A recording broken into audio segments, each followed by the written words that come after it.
The Exchange on Deep Dive.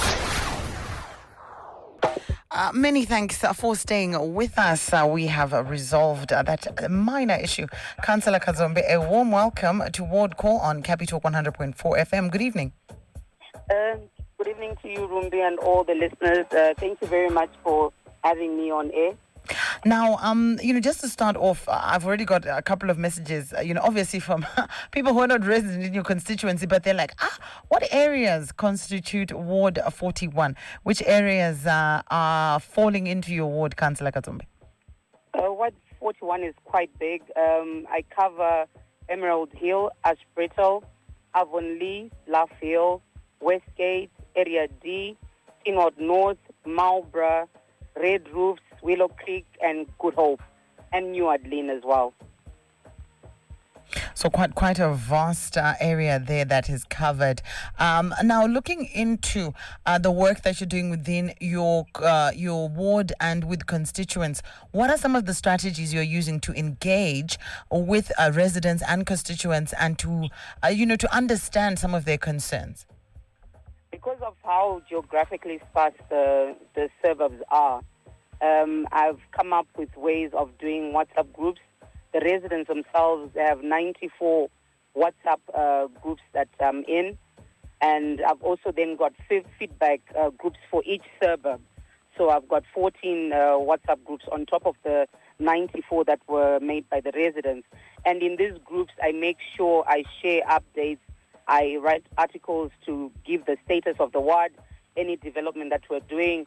And, when you then calculate it, it gives me a reach of about 15,000 residents with every message I send. That is a lot of WhatsApp groups. It is. So how are you ensuring with that sheer number of groups and members of the community, how do you ensure that all the members of the community have an equal opportunity to participate in discussions and even, I think, on the larger scale, how are they participating in decision-making processes and that equal opportunity to speak? Are they being heard? How do you ensure that this is done? Most of the suburbs have formed residents associations, and I then have smaller meetings with the residents associations or with a group of residents that have any particular issue that they need me to address. I also have feedback meetings that I have, every 3 quarters at the district office. And then basically, technology has just made it easier for us to communicate. So, I do then get WhatsApp calls, I get Twitter inbox messages, I get Facebook inbox messages, and then obviously there are those that are not on social media. These are the people when I visit churches, I interact with, and my number most of the times when I do campaign and I put my my political posters around, I always make sure that I put with my number to make sure that everyone has can get into contact with me at any given moment. But it is a tall order for you to be able to reach out to each and every household, but I try and use all these methods. Perhaps you can also share with us some examples of the successful community engagement initiatives that you've led or been part of in Ward 41. In terms of communication? And development. And I think in terms of community development and engagement. Okay. Well, we've held a lot of Zoom meetings, but in terms of development, currently we've got an expansion of the Malborough Clinic. Our areas previously were known to be affluent areas, and most of the services that council provides would not be found in low density areas because they knew that the residents could afford. But then we saw that the social status and the financial status of the residents is really changing. We've got a lot of pensioners, we've got a lot of low-income households. So we're having a lot of maternal deaths caused by the lack of maternity services in our area. So we've got expansion of the Malborough Clinic, and which is going to include the Malborough, the maternity wing, a private theatre, and also a public theatre. and a dialysis center as well, which is going to be one of the largest council clinics in the whole of Harare. And right next to that, we've had approved as well construction of the fire station. I know if you've gone around, you've seen that we've only got 3 fire stations that cater for the whole of Harare. So this one will then cater for all the suburbs in the northern and the western side of Harare.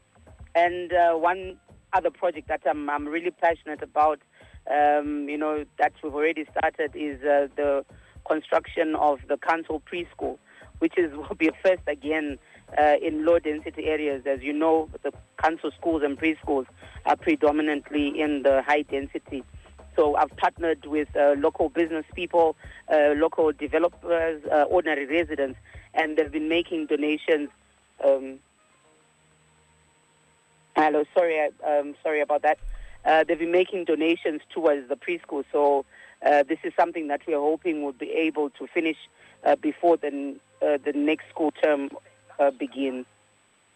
I really like that idea of a preschool. So who will benefit from this? Is it for residents, for council workers? How exactly will this benefit the community? And how has it been projected or forecast to work for the benefit of the community? This is mainly targeted at the low-income earners. So the children that can't afford to go to private preschool. Because council preschools, the rates are very minimum. So we're talking about $20, $30 a term. So it's those children that, with parents that can afford such a low income. And we're going to provide very good quality education there. We'll have a feeding scheme as well, because in the space of the district center, we've identified some land where we're going to put a green garden and do a poultry project to make sure that we then be able to give meals to these children as they come through to the school. So it's just targeted to the low-income earners. Really important to always have all those measures in place. Now, in terms of your performance meter or your gauge, how do you measure effectiveness of community engagement efforts? Perhaps when you want to discuss that initiative, we can continue on with that example of the preschool. You also talked about the health services. How do you measure the effectiveness of engaging with the community or those efforts? What is your barometer there? Well, it all starts off with my manifesto, and then it reaches out to the feedback meetings that I then have with the residents. This informs me on what of the expectations of the community, the direct needs, and then what I then do as a policymaker is I make sure that, I go through to the council chambers. You have to then think about it that we're 59 councillors that are in the chambers, all fighting for their own projects in their communities, their own issues that, they're bringing in from their respective communities. So the resources are limited, and you really have to push, you really have to lobby, you really have to strategize on how to be able to, to bring the vision of the residents to fruition. So when I go to council, I make sure that, that the issues that the residents would have raised, I then address it. It is not 100%, because there are some issues that I still need to address, but I use these measures to make sure that what the residents would have said is what I then go and make sure that we get a council resolution, a council budget allocation to back up what the residents would have asked me to do. And how do you contact the marginalized, the vulnerable groups, or some of those hard-to-reach groups within your ward? You did say it's quite vast in terms of geographical size. And I do also believe that, there's a difference in terms of the income and levels in your demographics. That is so true. I'm surrounded by farms, as you've seen with the new cyber city, that right next to it is all farms. So there's a lot of compounds, and we've got that, that grouping of residents and voters. And basically how I then contact them is still through text messages, through small meetings. And most of the times, it doesn't really matter who it is or the limited resources, but they do then call to the councillor, no matter on an issue. At times, as I even drive out of my house, I have people standing outside the gate with the issues, whether it's they need assistance for an ill relative, or a child is not going to school, or they don't have food on their table and they want to just ask. A lot of issues are then raised, that councillor, can you please help on this, on A, B, C, and D? And I then just do that. And at times when people identify an issue in their community, they just call me in and I go in with the DO or the relevant council official, or at times even government officials, the ZRP, the Ministry of Social Welfare, whoever is responsible for the issue that the resident would have raised. So at times I actually then do go door to door. To our residents listening, please do connect with us in our ward call as we speak to your councillor if you are resident in Ward 41. Now, Councillor Kadzombe is just sharing with us some of the initiatives in place in that ward, and of course how she has various WhatsApp groups. I think she said 93 WhatsApp groups and counting, and actually goes on even to implement a door-to-door approach. Another big thing, Councillor Kadzombe, is, again, the constituency is filled with so many different people. How are you balancing representing the interests of each different subgroup when it comes to making decisions that might be for the greater good or that benefit the broader community? It's not easy because we've got people that are high income earners. We've got middle class.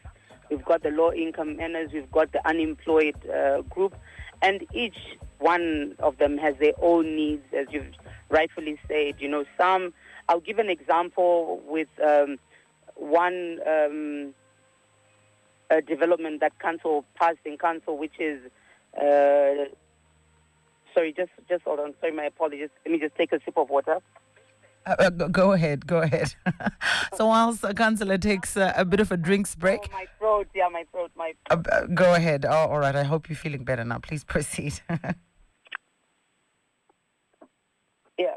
So I was just saying that in my area, we've got a lot of applications for clusters, for a lot of subdivisions, and some of the older pensioners, don't support those kind of developments going on, because when they purchased their homes, they wanted a serene environment with less traffic, less populations, and so forth. But then we've got the younger generation coming up, and, they are looking for a place to stay. They want this cluster townhouse developments.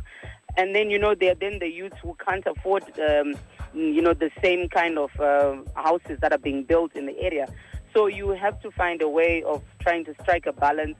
And what I then do is, through the Ward Development Committee, that is a statute of law, I incorporated members from each of the suburbs, each of the stakeholders, be it business owners, from the schools, from the churches, from the youth organizations in my area, to make sure that, with every development that we're doing, there's a voice represented from whichever sector it is. And I've found out that it does make it easier, and, it reduces the clashes that can then happen in a community because of various interests. And taking it a bit further, we were having a discussion with the chairperson of the parliamentary caucus on disability, and it became quite apparent, to me, that there's a lack in accessibility, physical and otherwise, infrastructure for persons with disabilities. Are there any programs within your ward that are ring-fenced for persons with disabilities to benefit?